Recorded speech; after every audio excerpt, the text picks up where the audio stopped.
స్వాగతం చెప్తే ఏ విధంగా ఉంటుందో చూద్దాం. సోదరులందరికీ నమస్కారములు. మరి ఇలాంటి కార్యక్రమానికి వచ్చినందుకు నాకు ఎంతో ఆనందంగా ఉంది.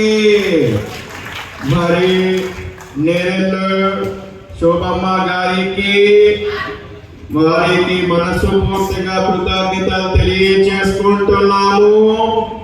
మరి నేరెళ్ళు వేణుమాధవ్ గారు అంటే ఒక పేరు కాదు, ఒక చరిత్ర అని చెప్పవచ్చు. మరి వారు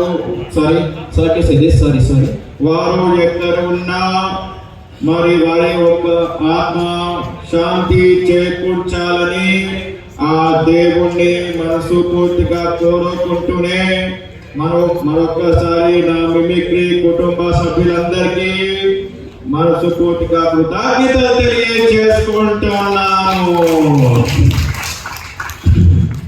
నెక్స్ట్ రీసెంట్లీ కల్కి సినిమా వచ్చింది. అందులో విజయ్ దేవరకొండ వాయిస్ తీసుకున్నట్లయితే అశ్వత్థామ తలరాతలు రాసే బ్రహ్మ చేసిన దాడివ మీదే దేనిని ఎవ్వరు అడ్డుకోలేరు అని ఈ విధంగా అయితే ఉంటుంది.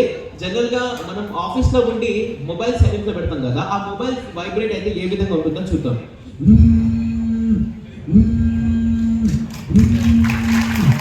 ఈ విధంగా అయితే ఉంటుంది. ఒకవేళ ఎవరికైనా మనం ఫోన్పే ట్రాన్స్ఫర్ చేస్తాం కదా, ఫోన్పే అయిన తర్వాత మనీ ఫోన్పే సౌండ్ వస్తాయి కదా, ఈ విధంగా అయితే ఉంటుంది. హృదయాన్ని కోడి పుంజు అరుస్తాయి కదా, ఆ కోడి పుంజు సౌండ్ తీసుకున్నట్లయితే ఈ విధంగా అయితే ఉంటుంది. Thank you guys, thank you so much.